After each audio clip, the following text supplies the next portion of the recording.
It's time now for your WCPO Insider Report. 7 out of every 10 children under the age of 1 in Ohio's foster care system have parents who use opiates or heroin. But the problem for those babies starts long before that. WCPO.com reporter Lucy May joins me now. And we met a mom, Crystal Cook.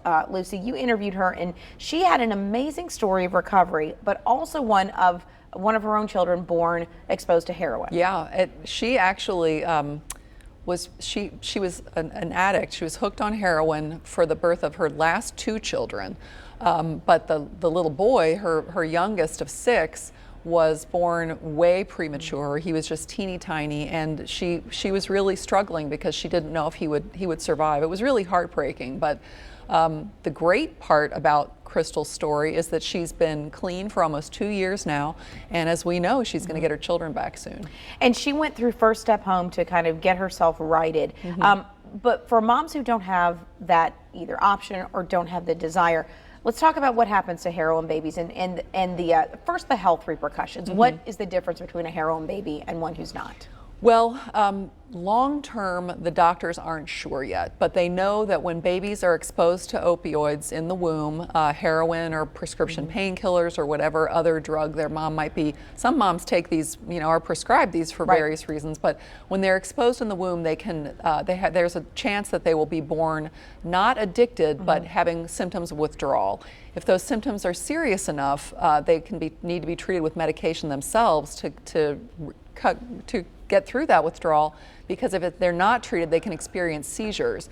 But all opioid exposed babies, the doctors I talked to told me, they are very irritable, they cry a lot more, they can have trouble feeding, they have what's called an uncoordinated suck, so they can have trouble feeding and they lose weight.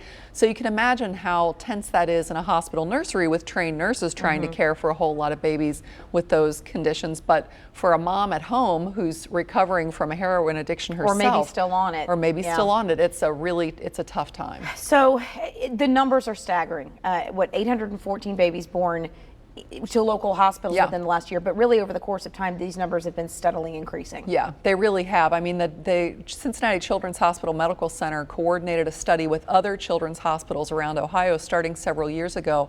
I think it was in 2012 when they started seeing these problems at local hospitals. It's a problem throughout the state, but in recent years, they've really been focusing on studies here in the tri-state, and you just can see the numbers go up, up, up. It's really, really sad. Places like First Step Home, who have a kind of a maternal intervention program there, help, but what else as a community, what can we do? Well, there are hospitals that have volunteer programs that we've written about in the past where people can volunteer to be snugglers for these babies. The babies need to be held a lot and to get through these terrible symptoms that they're experiencing. But I think a lot of it has to do with the treatments and convincing. If you know a loved one who is having this addiction problem, the people at First Step told us that pregnancy is really an ideal time to reach these moms because they're really motivated. They don't want to hurt their babies. They love the babies that they're, taking care of inside of them, and they really want to get off this drug. So that's a great time to try to intervene and set the whole family on a better path. You can read more about those types of programs and, again, those numbers involved right now in Lucy's article on WCPO.com. Lucy, thank you. Thank you.